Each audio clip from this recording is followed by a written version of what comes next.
അവർക്ക് കുടിവെള്ളം കൊടുക്കേണ്ട ചുമതല ഇവിടുത്തെ ഭരണകൂടത്തിനുണ്ട്, ഇവിടുത്തെ മുഖ്യമന്ത്രിക്കുണ്ട്, ഇവിടുത്തെ MLAക്കുണ്ട്. ഇവിടുത്തെ ഈ ഗുരുവായൂരിൽ താമസിക്കുന്ന ജനങ്ങളുടെ വീട്ടിൽ കുടിവെള്ളം, കിണറ്റിനുള്ളിൽ കുടിവെള്ളം ഉണ്ടോ? കുടിക്കാൻ കഴിയുന്ന കുടിവെള്ളം കിണറ്റിലുണ്ടോ? ഞാൻ ആദ്യമായിട്ട് ഇവിടെ മത്സരിക്കുന്ന 2 സ്ഥാനാർത്ഥികളോടും ചോദിക്കുന്നു, 2 മുന്നണികളോടും ചോദിക്കുന്നു, ഇവിടുത്തെ കിണറ്റിലെ, ഈ ടൗണിലെ കിണറ്റിലെ, ഗുരുവായൂർ നഗരത്തിലെ കിണറ്റിലെ വെള്ളം കോരി കുടിക്കാൻ ഇവിടുത്തെ MLAമാർക്കോ ഇവിടുത്തെ ഇടതുപക്ഷ വലതുപക്ഷ പ്രസ്ഥാനങ്ങളോ തയ്യാറാണോ? ഒരു നാട്ടിൽ നിരവധി വർഷം MLA ആയി, ആ നാട്ടിൽ നിരവധി വർഷം തിരഞ്ഞെടുക്കപ്പെട്ട ആളുകൾ കുടിവെള്ളം കൊടുക്കുക എന്നത് യാഥാർത്ഥ്യമാണ്. ഞാനിവിടുത്തെ ഒരു കിണറ്റിൽ നിന്നും, ഇവിടുത്തെ പ്രധാനപ്പെട്ട ഒരു വീട്ടിലെ കിണറ്റിൽ നിന്നെടുത്ത വെള്ളമാണിത്.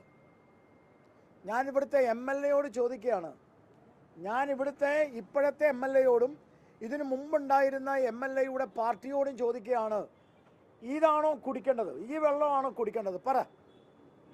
ഒരു കിണറ്റിൽ നിന്ന് ഞാൻ ഊരിയെടുത്ത ഒരു സാധാരണ കുടുംബത്തിലെ, ഇവിടുത്തെ ഈ നഗരത്തിനുള്ളിലുള്ള ഒരു വീട്ടിലെ കിണറ്റിൽ നിന്ന് ഞാൻ എടുത്ത വെള്ളമാണിത്. ഇനി ഈ റിപ്പോർട്ട്, ഇത് നിങ്ങൾ മനസ്സിലാക്കണം.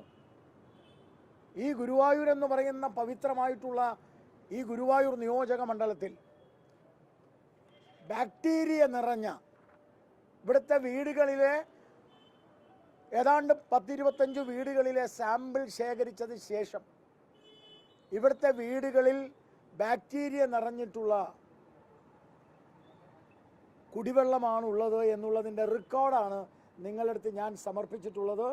ഇത് ഈശ്വരി സൂര്യ മാധവൻ, നോക്കൂ നിങ്ങൾ, ഇത് BJPക്കാരുണ്ടാക്കിയതല്ല, ഇവിടുത്തെ സാധാരണ ജനങ്ങൾ ഉണ്ടാക്കിയ റിപ്പോർട്ടാണ്. നിഷേധിക്കാൻ പറ്റുമോ റിപ്പോർട്ട്? മനുഷ്യാവകാശ കമ്മീഷൻ കേസെടുക്കണമെന്ന് തൃശ്ശൂർ കളക്ടറോട് ആവശ്യപ്പെട്ട വിഷയമാണ് ഞാൻ നിങ്ങളോട് പറയുന്നത്. ഏറ്റവും മാരകമായ പ്രശ്നമാണ് ഇത്. കുടിവെള്ളം കൊടുക്കാത്തവർക്ക് വോട്ട് കൊടുക്കണോ? ഒരു ദേശത്തിലെ, ഒരു സമാജത്തിലെ ഒരു വിഷയമെന്ന് പറയുന്നത്, അടിസ്ഥാനപരമായ വിഷയമെന്ന് പറയുന്നത് കുടിവെള്ളമാണ്. ബാക്ടീരിയ നിറഞ്ഞ കുടിവെള്ളമാണ് ഈ അന്തർദേശീയ തീർത്ഥാടന കേന്ദ്രത്തിൽ ഇവിടെ ഉള്ളത്. ഇവിടെയുള്ള മുഴുവൻ സ്ഥാപനങ്ങളുടെയും മാലിന്യങ്ങൾ തോട്ടിലേക്ക് തുറന്നുവിട്ട് അത് സംസ്കരിക്കാതെ, അത് സംസ്കരണം നടത്താതെ ഈ വഴിക്ക് പോയി വീടുകളിൽ മുഴുവൻ കയറുകയാണ്. ഇനി മറ്റൊരു കാര്യം ഞാൻ ചോദിക്കട്ടെ.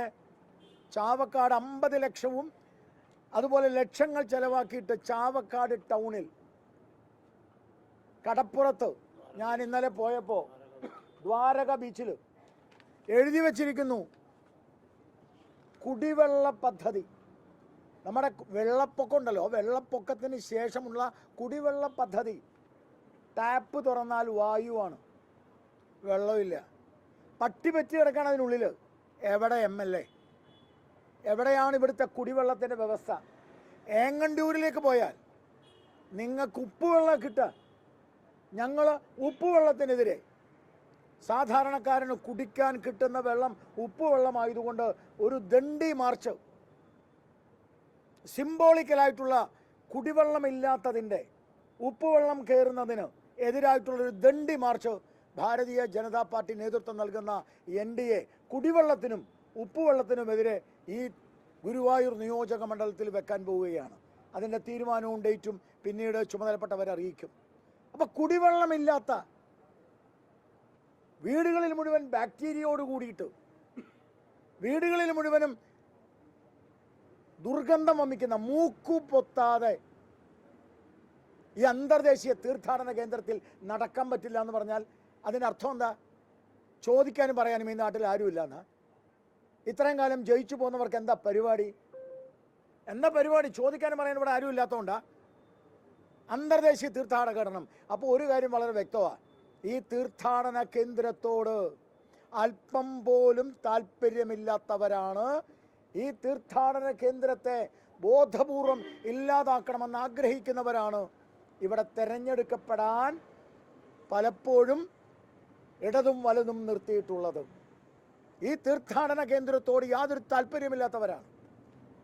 ഈ ഗുരുവായൂർ നിയോജക മണ്ഡലത്തിലെ ജനങ്ങൾക്ക്, അത് ഏങ്ങണ്ടിയൂരായാലും ശരി, അത് വടക്കേക്കാടായാലും ശരി, അത് പുന്നയൂരായാലും ശരി, അത് കടപ്പുറമായാലും ശരി, അത് ചാവക്കാടായാലും ശരി, കുടിവെള്ളം കൊടുക്കാൻ തയ്യാറാവാത്ത ഒരു സമീപനമാണ് ഇവർ സ്വീകരിക്കുന്നത്. ഇനി ഞാൻ മറ്റു 2-3 കാര്യങ്ങളോട് സൂചിപ്പിക്കാം. വടക്കേക്കാട്, അതുപോലെ തന്നെ പുന്നയൂര്, അതുപോലെ പുന്നയൂർക്കുളം. ഞാൻ ചോദിക്കട്ടെ, വടക്കേക്കാട് ഒരു health centre, community health centre, വലിയ കെട്ടിടം, ലക്ഷക്കണക്കിന് രൂപ ചെലവാക്കിയ കെട്ടിടം, കമ്മ്യൂണിറ്റി ഹെൽത്ത് സെൻറ്റർ ഇതുവരെ ഉദ്ഘാടനം ചെയ്തിട്ടില്ല. ഞാൻ ചോദിക്കണം, ജനങ്ങൾക്ക് വേണ്ടിയല്ലേ കമ്മ്യൂണിറ്റി ഹെൽത്ത് സെൻറ്ററിന് കൊടുക്കുന്ന പണം? കേന്ദ്ര സർക്കാരിൻ്റെ പണമാണ്, നരേന്ദ്രമോദി കൊടുക്കുന്ന പണമാണ്, കേന്ദ്ര ഗവൺമെൻറ് സംസ്ഥാന ഗവൺമെൻറ്റിന് കൊടുക്കുന്ന പണമാണ്, ആരോഗ്യ മേഖലയ്ക്ക് കൊടുക്കുന്ന പണമാണ്, ആരോഗ്യ മേഖലയിൽ വികസനം ഉണ്ടാക്കാൻ കൊടുക്കുന്ന പണമാണ്. എന്തേ ഉദ്ഘാടനം ചെയ്യുന്നില്ല? എന്തേ കാരണം? എന്നിട്ട് ഉദ്ഘാടനം ചെയ്തില്ല എന്ന് മാത്രമല്ല, ലക്ഷങ്ങൾ കൊടുത്തു പണിഞ്ഞ സാധനം ഇടിഞ്ഞു പൊളിഞ്ഞു പോകും. അല്ലെ, ഒരു മര്യാദയില്ലപ്പാ. അടുത്തത് പുന്നയൂർ പഞ്ചായത്ത്, പുന്നയൂര് എന്ന് പറയുന്ന പഞ്ചായത്തുണ്ട്. ആ പുന്നയൂർ പഞ്ചായത്തിൽ ക്രിമോട്ടോറിയമുണ്ട്, ശ്മശാനം, ലക്ഷങ്ങൾ കൊടുത്ത് പണിഞ്ഞ ശ്മശാനം, 1,50,00,000. അതിനകത്ത് ആകെ ബോഡി വെച്ചത് 12. ഇവിടുത്തെ പത്രമാധ്യമങ്ങളോടൊന്നും ഞാനിത് പറയേണ്ട ആവശ്യമില്ല, നിങ്ങൾക്കറിയാം. 12 ബോഡി വർക്കില്ല, കിടക്കുകയാണ്. എന്തുകൊണ്ട് ഇത് സംഭവിക്കുന്നു? ഇനി ഏറ്റവും വലിയ രസകരമായ ഒരു കാര്യം, ഈ കേരളത്തിലെ പിണറായി സർക്കാരിലെ മന്ത്രിസഭയിലെ ഏറ്റവും വലിയ മാലിന്യമാണ് ഈ എം പി രാജേഷ് എന്ന് പറയുന്ന മന്ത്രി. അതൊരു മാലിന്യമാണ് വാസ്തവത്തിൽ. ഞാനിത് പറയാൻ കാരണം എന്താ അറിയോ? എം പി രാജേഷ് പ്രഖ്യാപിച്ചു ചൂൽപ്പുറം, എം പി രാജേഷിൻ്റെ മാതൃകാ പദ്ധതി ചൂൽപ്പുറം മാലിന്യ സംസ്കരണം. എന്താ ചെയ്തത്? ആളുകളെ പറ്റിക്കല്ലേ. ഞാൻ മനസ്സിലാക്കിയത്, എന്തെങ്കിലും തെറ്റുണ്ടെങ്കിൽ നിങ്ങൾ തിരുത്തിക്കോളൂ, ഇതൊക്കെ ഞാൻ ഇവിടെ വന്ന് പഠിച്ചതാണ്. ആ മാലിന്യ കൂമ്പാരത്തിൻ്റെ മുകളിൽ മണ്ണിട്ടു, അടിയിൽ മുഴുവൻ മാലിന്യം, മുകളിൽ മണ്ണിട്ടു. 3 പ്രാവശ്യം സമരം ചെയ്ത ആളാണ്, നിരാഹാരമിരുന്ന ആളാണ് ഈ അനിൽ. ഇവിടുത്തെ BJP പ്രവർത്തകരുടെ പോരാട്ടം വടക്കേക്കാട് ശ്മശാനത്തിനെതിരായിട്ട്, അത് അവിടെ പൂർണ്ണമായി കാര്യങ്ങൾ ചെയ്യാത്തതിനെതിരായിട്ട്, കമ്മ്യൂണിറ്റി സെൻറ്ററിൽ ഉദ്ഘാടനം ചെയ്തതിനായിട്ട് സമരം ചെയ്ത ആളാണ് ഈ ഇരിക്കുന്ന ആൾ, ദയാനന്ദൻ. ഞാൻ പറയാൻ ആഗ്രഹിക്കുന്നത്, എം പി രാജേഷിൻ്റെ മാതൃക മാലിന്യ സംസ്കരണം, മോളി പൂന്തോട്ടം, അടിയിൽ മാലിന്യം നാട്ടിലെ ജനങ്ങളുടെ വീട്ടിലേക്ക് ഒഴുകുകയാണ്. മോളിൽ മണ്ണിട്ട അടിയിൽ കൃത്യമാവുമോ കാര്യങ്ങൾ? അതുകൊണ്ടാണ് ഞാൻ പറഞ്ഞത്, ഈ മാലിന്യമാണ് എം പി രാജേഷ്. ഇതാണോ മാതൃകാ മാലിന്യ സംസ്കരണം? ഇതിനെയാണോ മാതൃകാ സംസ്കരണമായിട്ട് നിങ്ങൾ കാണുന്നത്? നിരവധി കാര്യങ്ങൾ. ഗുരുവായൂർ ക്ഷേത്രത്തിലേക്ക് വന്നാൽ അതിനേക്കാൾ രസമാണ്. ഗുരുവായൂർ ക്ഷേത്രത്തിൽ 32 ആന ചെരിഞ്ഞു. എന്താ കാരണം? അന്വേഷിച്ചിട്ടുണ്ടോ? ഇവിടെയുള്ള ഏതെങ്കിലും ഒരു MLA, മുൻ MLA, ഇപ്പോഴത്തെ MLA, ഭരണ സംവിധാനം 32 ആന ചെരിഞ്ഞതിനെക്കുറിച്ച് അന്വേഷിച്ചിട്ടുണ്ടോ? ഓഡിറ്റ് റിപ്പോർട്ട് വന്നിട്ടുണ്ട്. ചന്ദനത്തിൽ കളവ്, വെള്ളിപ്പാത്രത്തിൽ കളവ്, കുങ്കുമത്തിൽ കളവ്, ആനക്കൊമ്പിൽ കളവ്, ശർക്കരയിൽ കളവ്, ഓഡിറ്റ് റിപ്പോർട്ടാ. അന്വേഷിച്ചിട്ടുണ്ടോ? ഇവിടുത്തെ ഒരു MLA ഈ കാര്യം അന്വേഷിക്കണ്ടേന്നേ. ഇവിടുത്തെ ഒരു MLA ഈ കാര്യം അന്വേഷിക്കണോ വേണ്ടയോ? പറ. എന്തുകൊണ്ട് MLA അന്വേഷിക്കുന്നില്ല? നിലവിളക്ക് കൊളുത്തുന്നത് ഹറാമാണെന്ന് പ്രഖ്യാപിക്കുന്നവർക്ക് ഇത് അന്വേഷിക്കാൻ പറ്റില്ല. നിലവിളക്ക് കൊളുത്തുന്നവർ നിലവിളക്ക് കൊളുത്തുന്നത് ഹറാമാണെന്ന് പ്രഖ്യാപിക്കുന്നവർക്ക് ഗുരുവായൂർ ക്ഷേത്രത്തിന് ഇത്തരം കാര്യങ്ങൾ അന്വേഷിക്കാൻ താല്പര്യം ഉണ്ടാവില്ല. പക്ഷേ ഭാരതീയ ജനതാ പാർട്ടിയെ സംബന്ധിച്ചിടത്തോളം ഞങ്ങളിതൊക്കെ അന്വേഷിക്കും, ഞങ്ങൾ ഈ കാര്യങ്ങളൊക്കെ പറയും. എന്തുകൊണ്ടാണ് ഞാൻ ഒരു കാര്യം കൂടി കൃത്യമായി ചോദിക്കാൻ ആഗ്രഹിക്കുക. ചാവക്കാട് സ്കൂളിൽ ചാവക്കാട് കൗൺസിലറായിരുന്നു തൃശ്ശൂരിലെ ഏറ്റവും പേര് കേട്ട, തൃശ്ശൂരിലെ ഏറ്റവും നല്ല CPMൻ്റെ സെക്രട്ടറി ആയിട്ടുള്ള, ഞാനും അദ്ദേഹവും തമ്മിൽ വളരെ അഭേദ്യമായ ബന്ധമുള്ള, അവിടെ കൗൺസിലറായിരുന്ന, ഈ ഗുരുവായൂർ ക്ഷേത്രവുമായിട്ട് ഗുരുവായൂരുമായിട്ട് വളരെ അടുത്തുള്ള, ഗുരുവായൂരിൽ പാർട്ടിയെ വളർത്തിയ ബേബി ജോൺ മാഷി നാട്ടിലില്ലേ? ആ ബേബി ജോൺ മാഷെ എന്തേ ഇവിടെ MLA ആക്കാതിരുന്നത്? എന്തേ സ്ഥാനാർത്ഥിയാക്കാതിരുന്നത്? ഞാൻ ചോദിക്കട്ടെന്ന്. തൃത്താലേക്ക് എന്തിനാ പോയ ഒരു ചങ്ങാതി ഇവിടുന്ന്? അദ്ദേഹത്തിൻ്റെ വീട് എവിടെയാ? ഗുരുവായൂർ ഒഴിവാക്കി പോവാണെന്ന് തൃത്താലേക്ക്. ഞങ്ങളുടെ ഒരാൾ പോയി ചോദിച്ചു, ബന്ധപ്പെട്ട ആൾ, അവിടെ എനിക്ക് സീറ്റ് കിട്ടില്ല എന്നാ. അതെന്താ കാരണം? എന്തിന് തൃത്താലെ പോയി? ഗീതാ ഗോപി, വത്സരാജ് എന്തിനെന്ന് 2 പ്രാവശ്യം മുനിസിപ്പൽ ചെയർമാനായ കൃഷ്ണദാസ് ഇല്ലേ CPMൻ്റെ, എന്തേ ഗുരുവായൂരിൽ സീറ്റ് കൊടുക്കാത്തത്? വളരെ കൃത്യമാണ് ചില അജണ്ടകൾ. ഈ അജണ്ടകൾ ഉയർത്തി കാണിക്കാൻ ഞങ്ങൾ എന്നും തയ്യാറായിട്ടുണ്ട്, ഞങ്ങൾ നാളെയും തയ്യാറാവും. ഈ അജണ്ടകൾ ഉയർത്തി കാണിക്കുക തന്നെ വേണം. ചില കാര്യങ്ങൾ ചിലർ പറയുന്നത് ശരി, ചില കാര്യങ്ങൾ ചിലത് ചെയ്യുന്നത് ശരി, വേറെ ആളുകൾ മിണ്ടാൻ പാടില്ല, വേറെ ആളുകൾ പറയാൻ പാടില്ല. ഈ സമീപനത്തോട് യോജിക്കാൻ സാധ്യമല്ല.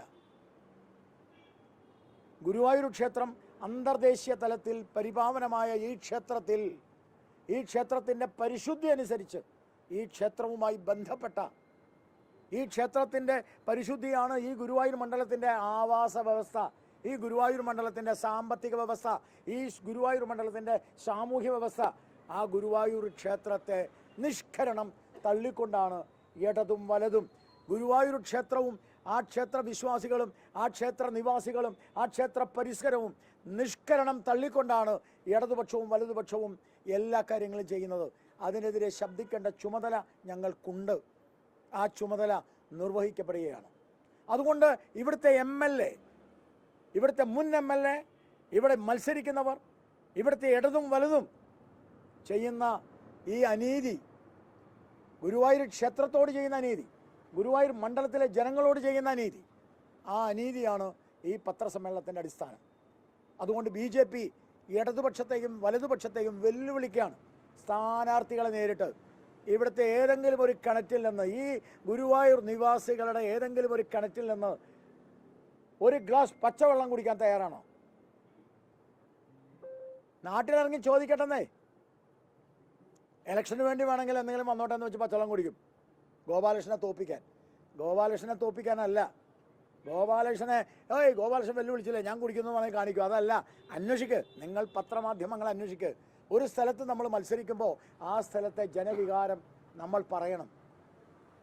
ആ ജനവികാരമാണ് ഞാൻ ഇതുവരെ പറഞ്ഞത്. എന്താണോ ഞാൻ ഇതുവരെ പറഞ്ഞത് അതിൽ ഉറച്ചു നിൽക്കുകയാണ്, ഒരു മാറ്റവുമില്ല. എന്താണോ ഈ മണ്ഡലത്തിൽ വന്ന് ഞാൻ ഇതുവരെ പറഞ്ഞത് അതിൽ ഞാൻ ഉറച്ചു നിന്നുകൊണ്ട് നരേന്ദ്രമോദിയുടെ വികസനം, ഞാൻ ഒരു കാര്യം കൂടി പറഞ്ഞ് ഞാൻ നിർത്തുകയാണ്. ഗുരുവായൂർ ക്ഷേത്രത്തിനും ഈ ഗുരുവായൂർ മണ്ഡലത്തിലും എന്തെങ്കിലും വികസനങ്ങൾ ഉണ്ടെങ്കിൽ അത് നരേന്ദ്രമോദി നൽകിയത് മാത്രമാണ്. ഞാൻ എണ്ണി പറയാം. നരേന്ദ്രമോദി സർക്കാരിനോട് BJPയുടെ റിക്വസ്റ്റാണ് വാഹനം പാർക്ക് ചെയ്യൽ. അതുവരെ നാട്ടിലെ വാഹനത്തിൻ്റെ അവസ്ഥ എന്തായിരുന്നു? നല്ല റോഡുണ്ടോ? കുടിവെള്ളം മാത്രമല്ല, നല്ല റോഡില്ല. നിങ്ങൾ മനസ്സിലാക്കണം, ഇങ്ങനൊരു അവഗണന ഒരു ക്ഷേത്രത്തോട് എന്തിനാ കാണിക്കുന്നത്? ഒരു ക്ഷേത്രത്തോട് ഇതിൽ കൂടുതൽ എന്താ പറയണ്ടേ? അപ്പോൾ ഇതിനെതിരായ ഒരു പോരാട്ടമാണ് ഭാരതീയ ജനതാ പാർട്ടിയുടെ നേതൃത്വം നൽകുന്ന NDA ചെയ്യുന്നത്. അതുകൊണ്ട് എനിക്ക് എല്ലാ പത്രമാധ്യമങ്ങളോടും പറയാനുള്ളത്, ഈ കുടിവെള്ളം, ഇതാണ് കുടിവെള്ളം, ഇതാണ് ചോദ്യം. എല്ലാ പത്രമാധ്യമങ്ങളും പറയാനുള്ളത്, നമ്മുടെ ശബ്ദം നാട്ടിലെ ജനങ്ങളുടെ ശബ്ദമാവണം. ഇന്നുവരെ ഞാൻ പറഞ്ഞിട്ടുള്ളത് നാട്ടിലെ ജനങ്ങളുടെ ശബ്ദമായിട്ടാണ്. ഈ ഗുരുവായൂരിലെ ജനങ്ങളുടെ ശബ്ദമാണ് ഞാൻ ഇതുവരെ മുന്നോട്ട് വെച്ചത്. ഇതാണ് എനിക്ക് നിങ്ങളോട് പറയാനുള്ളത്.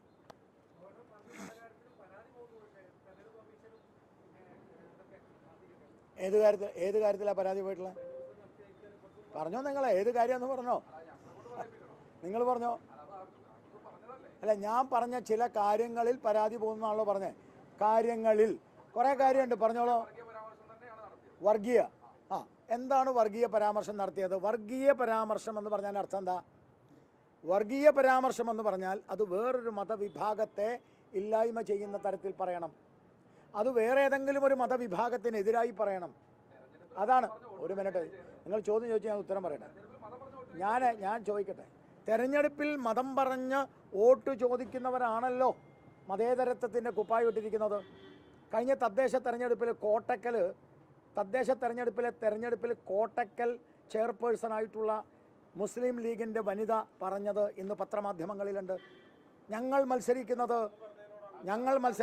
ഞാൻ പറഞ്ഞതിന് എൻ്റെ ചോദ്യത്തിന് നിങ്ങൾ എനിക്ക് ഉത്തരം പറയാൻ സമയം തന്നാലേ ഞാൻ പറയുള്ളൂ. Just wait. ന്യൂനപക്ഷത്തിൻ്റെ സ്വത്വമാണ് എന്ന് പറഞ്ഞുകൊണ്ട് ആ സ്ത്രീ പറഞ്ഞത് ഞങ്ങളുടെ മതമാണെന്നാണ്. ഷാജി പറഞ്ഞത് മതമാണ് മുഖമുദ്ര. മതം മാത്രമാണ് മുഖമുദ്ര. അടുത്ത 10 വർഷം കഴിഞ്ഞ 10 വർഷം ഞങ്ങളുടെ സമുദായത്തിന് നഷ്ടപ്പെട്ടതെല്ലാം തിരിച്ചു പിടിക്കാനാണ് ഞങ്ങൾ മത്സരിക്കുന്നത്. ആർക്കും പരാതിയില്ലല്ലോ. അത് വർഗീയ പരാമർശമല്ലല്ലോ. ഇനി എൻ്റെ പോയിന്റിലേക്ക് ഞാൻ വരാം. എൻ്റെ പോയിന്റിൽ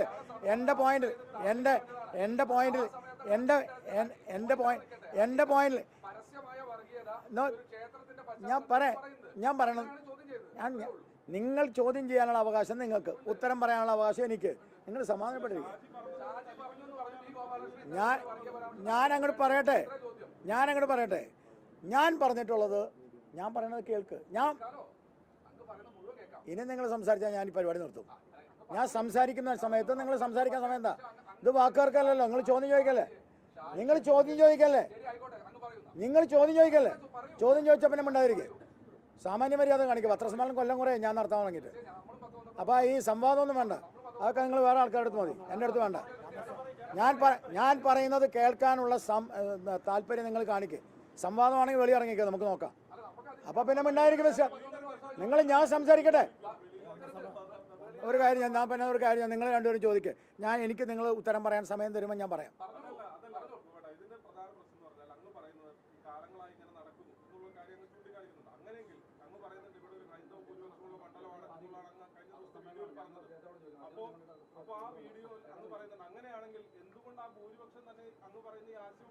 ശരി, അപ്പം നിങ്ങളൊന്ന് ഞാൻ പറയുന്നതൊന്ന് കേൾക്കൂ.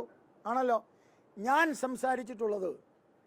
ഈ നാട്ടിലെ ഓരോ വീടുകളിൽ കയറുമ്പോൾ ഈ നാട്ടിലെ ആളുകൾ എന്നോട് ചൂണ്ടിക്കാണിച്ച കാര്യം, എന്നോട് പറഞ്ഞ കാര്യം ഞാൻ പറയുന്നു. അത് വർഗീയമല്ല, അതൊരു മതത്തിനെതിരല്ല, അതൊരു മതപരമായിട്ടുള്ള ഏതെങ്കിലും കാര്യം ഉന്നയിച്ചിട്ടല്ല. എന്തുകൊണ്ടാണ്? എൻ്റെ ചോദ്യം ഇത് തന്നെയാണ്. ഈ ചോദ്യം ഞാൻ വീണ്ടും വീണ്ടും വീണ്ടും ഊന്നി പറയുന്നു. മാറ്റമില്ല.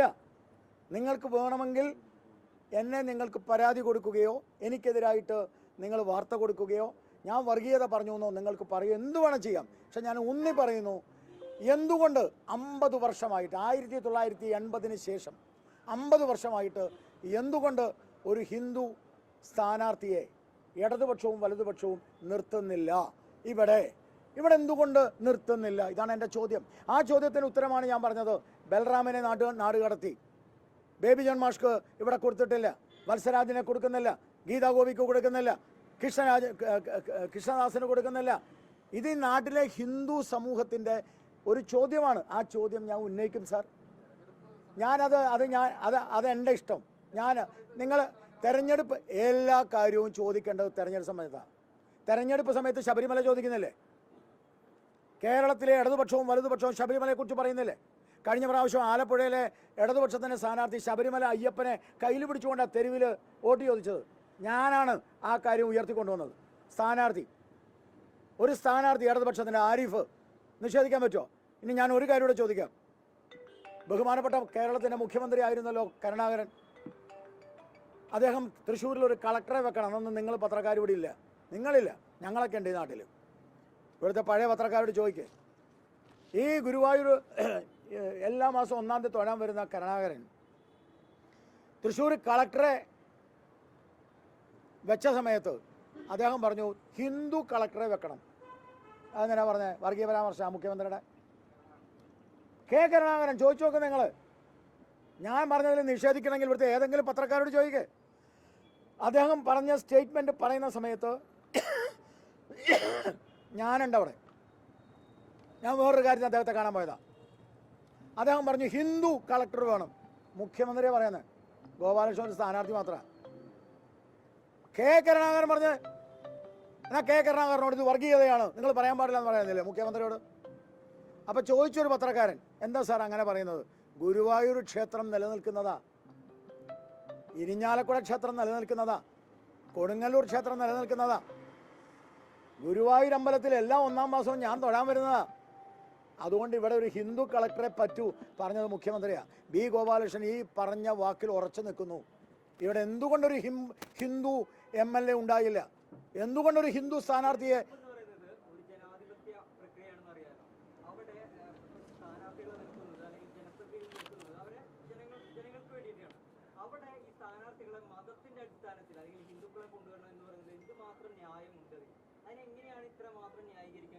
നമ്മുടെ ഈ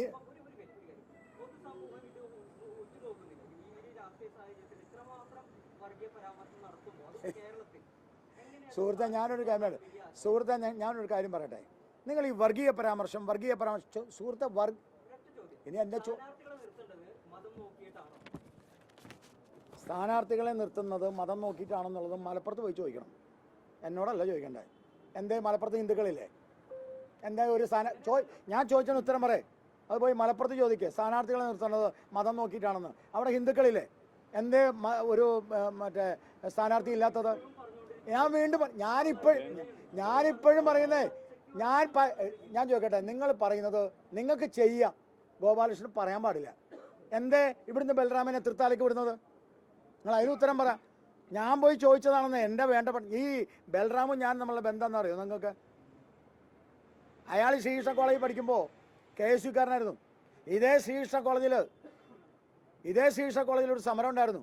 ഇന്നത്തെ വലതുപക്ഷത്തിൻ്റെ സ്ഥാനാർത്ഥി ഉണ്ടല്ലോ, ഇവിടുത്തെ സ്ഥാനാർത്ഥി, ഇവിടുത്തെ സ്ഥാനാർത്ഥി CH റഷീദ്. ഈ CH റഷീദും ഈ ഗോപാലകൃഷ്ണനും ഒരു കൈ പിടിച്ചുകൊണ്ടാണ് സമരം നടത്തിയത്. ചോദിച്ചു നോക്ക് ഇവിടുത്തെ പത്രക്കാരോട് ചോദിക്കുക. അന്നത്തെ ജില്ലാ കളക്ടർ വന്ന് ഇവിടെ സമരം ഒത്തുതീർപ്പാൻ വന്നപ്പോൾ ഞങ്ങൾ രണ്ടുപേരും ഒരേപോലെ കൈ പിടിച്ചുകൊണ്ടാണ് ആ സമരം നടത്തിയത്. നിങ്ങൾ അന്വേഷിക്കുക നിങ്ങൾ. റഷീദിനോട് ചോദിക്കുക ശരിയാണോ എന്ന്. റഷീദ് എന്നെ വിളിച്ചു കൊണ്ടിട്ടാണ് അന്നത്തെ മുഖ്യമന്ത്രി അടുത്ത് പോയത് സംസാരിക്കാൻ.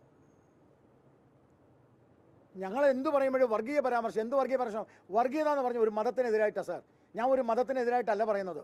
എന്തുകൊണ്ടൊരു ഹിന്ദു MLA ഉണ്ടായില്ല, എന്തുകൊണ്ടൊരു ഹിന്ദു സ്ഥാനാർത്ഥി ഉണ്ടായില്ല എന്നാ ചോദ്യം. അത് മതവിരുദ്ധമാവണം എങ്ങനെ? Very correct. നല്ല ചോദ്യം. അത് ഇവിടുത്തെ ജനങ്ങളോട് ചോദിക്കട്ടോ, എന്നോടല്ല ചോദിക്കേണ്ടത്. ഒരു ഹിന്ദു MLAയുടെ ആവശ്യം എന്താ? ഞാൻ നിങ്ങളോട് പറഞ്ഞിരുന്നു മലപ്പുറത്ത് പോയി ചോദിക്കാൻ. ആ ചോദ്യത്തിന് ഉത്തരം മലപ്പുറത്ത് ചോദിക്കണമെന്ന് ഞങ്ങളോട് പറഞ്ഞു. അത് അവിടെ പോയി ചോദിക്കുക, ഇതേ ചാനൽ അവിടെ പോയി ചോദിക്കുക. അപ്പോൾ അവർ ഉത്തരം പറയും. ശരി, അടുത്തെന്താ ചോദിച്ചേ? പറഞ്ഞോ. അതിൻ്റെ പേര് തന്നെ മതമല്ലേ സാർ? അതിൻ്റെ പേര് തന്നെ മതമല്ലേ? അതിൻ്റെ കൊടിയുടെ നിറം മതമല്ലേ? അതിൻ്റെ കൊടിയുടെ നിറത്തിലുള്ള ചിഹ്നം മതമല്ലേ? മതം മാത്രമായതിനെ മതേതരത്വം എന്ന് പറയാം, മതേതരത്വം മാത്രമായതിനെ മതം എന്ന് പറയുന്ന വിരോധാഭാസമാണ് ഇവിടെയുള്ളത്. സത്യം ചൂണ്ടിക്കാണിക്കും വർഗീയത കാണിക്കുന്നവർ മതേതരത്വവാദികൾ തുറന്നു പറയും. അതിൻ്റെ പേരിൽ ആര് പരാതി കൊടുത്താലും, അതിൻ്റെ പേരിൽ ആരെതിർത്താലും ശരി, ഇത് പറഞ്ഞുകൊണ്ടേയിരിക്കും, ഒരു സംശയമില്ല. ഞാൻ ഒരു കാര്യം നിങ്ങളോട് ചോദിക്കട്ടെ. ഞാൻ നിങ്ങളോട് ഒരു കാര്യം ചോദിക്കാൻ പോവാം തിരിച്ച്. അതിന് നിങ്ങൾ ഉത്തരം പറയണം. ഇത്ര നേരം നിങ്ങൾ ചോദിച്ചാൽ ഞാനാ ഉത്തരം പറഞ്ഞു. ഇനി നിങ്ങൾ ഉത്തരം പറയണം. ഈ ചാവക്കാട് ജംഗ്ഷനിലെ ഒരു മുസ്ലിം മതവിഭാഗത്തിൽപ്പെട്ട ഒരു പണ്ഡിതൻ്റെ യാത്രയുണ്ടായിരുന്നു. ആ യാത്ര ചാവക്കാട് വന്നു നിന്നപ്പോൾ ഇവിടുത്തെ MLA അടക്കം ഇവിടുത്തെ സകല മത്സരാർത്ഥികളും, ഇന്നത്തെ ജില്ലയിൽ മത്സരിക്കുന്ന പല ആൾക്കാരും, മണലൂരടക്കം മത്സരിക്കുന്ന ആളുകൾ ക്യൂ ആയിരുന്നു അതിൻ്റെ മുമ്പിൽ ഒന്ന് കയറിയിരിക്കാൻ. നേരിട്ട് കണ്ടയാളാണ് ഞാൻ. നേരിട്ട് കണ്ടയാളാണ് ഞാൻ. മത്സരമാണ്. അദ്ദേഹം വരാൻ വൈകി വെയിലത്ത് ഉരുകിയിരിക്കുകയാണ്. ഞാൻ ചോദിക്കട്ടെ, തൊട്ടപ്പുറത്താണ് കുംഭമേള നടന്നത്. എൻ്റെ ചോദ്യത്തിന് ഉത്തരം പറഞ്ഞ നിങ്ങൾ മതേതരവാദികളാണല്ലോ ഇവിടെ ഉള്ളവരെല്ലാം. ഗോപാലകൃഷ്ണൻ മാത്രം വർഗീയത പറയാ. തൊട്ടപ്പുറത്തെ കുംഭമേള ഒരാൾ കടന്നു നോക്കിയോ? വിളിച്ചില്ല എന്ന് പറയരുത്, വിളിപ്പിച്ചിട്ടുണ്ട്. ഞാൻ വിളിപ്പിച്ചിട്ടുണ്ട്, ഞാൻ നേരിട്ട് വിളിപ്പിച്ചിട്ടുണ്ട്. ഇവിടുത്തെ സകല നേതാക്കന്മാരെയും ഒരാൾ തിരിഞ്ഞു നോക്കിയോ? എന്തേ ഉത്തരം പറ. ഇതാണോ മതേതരത്വം? ഇതാണ് മതേതരത്വമെങ്കിൽ ഈ ഞങ്ങളുടെ ചോദ്യം ആവർത്തിച്ചുകൊണ്ടേയിരിക്കും. ഞങ്ങൾ പറയുന്നതാണ് യഥാർത്ഥം. ഞാൻ മുസ്ലിമിനെ അല്ലല്ലോ പറഞ്ഞ സാർ. നിങ്ങൾ ഒരു കാര്യം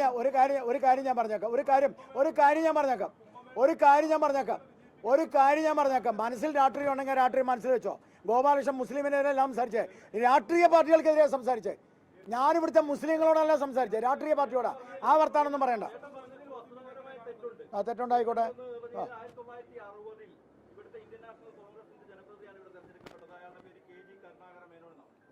നിങ്ങളെ അതെ ഞാൻ സാറേ ഒരു കാര്യം നിങ്ങൾ എന്നോട് ചോദിച്ചല്ലോ, അതിനൊരു മറുപടി പറ സാർ.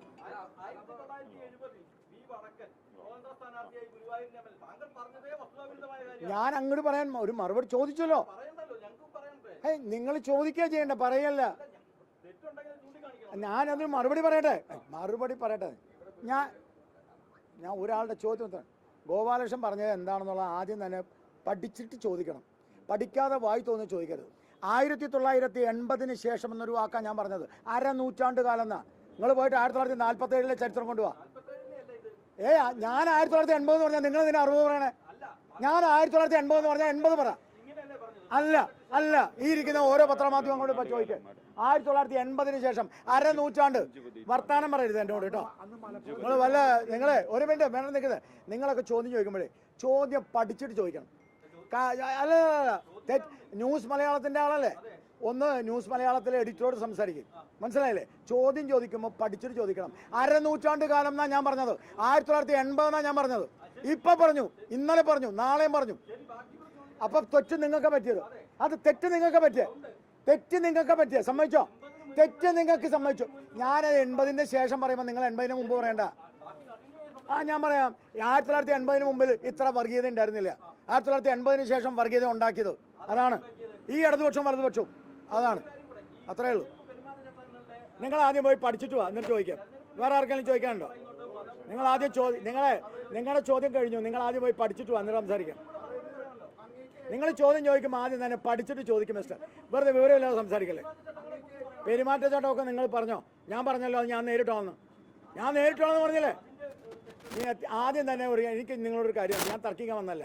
ചോദ്യം ചോദിക്കുമ്പോൾ പഠിച്ചിട്ട് വരണം. വായിത്തോന്ന് പറയരുത്. ശരി, പറയും.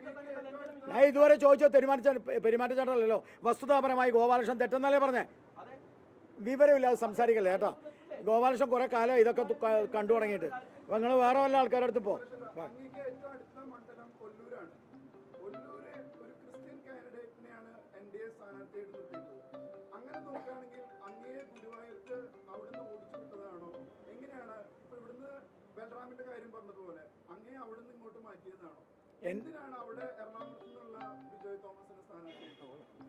എനിക്ക് വാസ്തവത്തിൽ എനിക്ക് നിങ്ങളോടൊക്കെ ഒരു വിഷമമുണ്ട്. എന്താ കാര്യം വെച്ചാൽ ഒരു കാര്യവും നിങ്ങൾ മനസ്സിലാക്കാതെ ചോദ്യം ചെയ്യാൻ വരണേ. ഈ ബിജോയ് തോമസ് എറണാകുളത്താണ്. നിങ്ങളുടെ ആരാ പറഞ്ഞത്? എൻ്റെ പൊന്നു ചേട്ടാ, ബിജോയ് തോമസ് ഒല്ലൂരുകാരനാ. ഒല്ലൂർ ഇൻചാർജായിരുന്നു അയാൾ.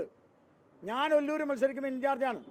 എനിക്ക് ഒല്ലൂർ വീടുണ്ട്, എനിക്ക് ഒല്ലൂർ ഓട്ടുണ്ട്. നിങ്ങൾ വസ്തുനിഷ്ഠമായി പഠിച്ചിട്ട് പറയും. എവിടെ ഒല്ലൂർ?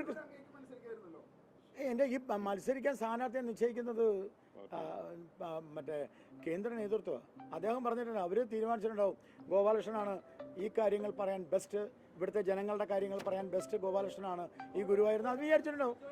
ഞാൻ ഒല്ലൂരിൽ മന്നാമംഗലത്താണ് അദ്ദേഹം താമസിക്കുന്നത്. അദ്ദേഹത്തിൻ്റെ വീട് അതാണ്, ബേസ് വീട് അതാണ്.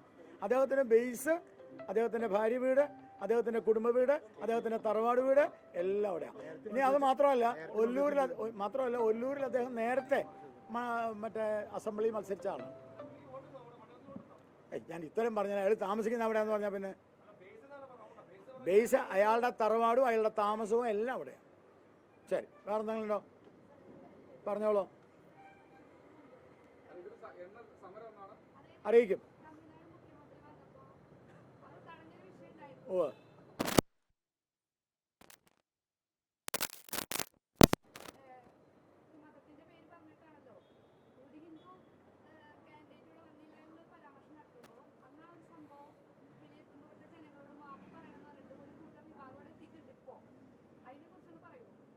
ഞാൻ എൻ്റെ ശ്രദ്ധയിൽ പെട്ടിട്ടില്ല. ആരാ പറഞ്ഞത്? അത് കൃത്യമായി നിങ്ങൾ പറഞ്ഞാൽ ഞാൻ പറയാം. ഏതോ ഒരാൾ BJP പ്രവർത്തിച്ചിരുന്ന ആൾ, ഞാൻ പറയട്ടെ, ഏതോ ഒരാൾ BJP പ്രവർത്തിക്കുന്ന ആൾ, BJP കാരനെ തല്ലി കിട്ടി ഇവിടുന്ന് ഓടി രക്ഷപ്പെട്ട ആൾ, അയാൾ വേറെ എവിടെ ഇരുന്നിട്ട് ഗോപാലകൃഷ്ണൻ മാപ്പ് പറഞ്ഞാൽ അതൊന്നും ഞാൻ എടുക്കുന്ന വിഷയമില്ല, അതിനൊന്നും ഉത്തരവില്ല, വിട്ടളെ. ഞാൻ പറഞ്ഞല്ലോ, അതിനൊന്നും ഞങ്ങൾക്ക്, ഞാൻ അതിനൊന്നും ചെവിക്കൊള്ള ഉദ്ദേശമില്ല. Okay, right.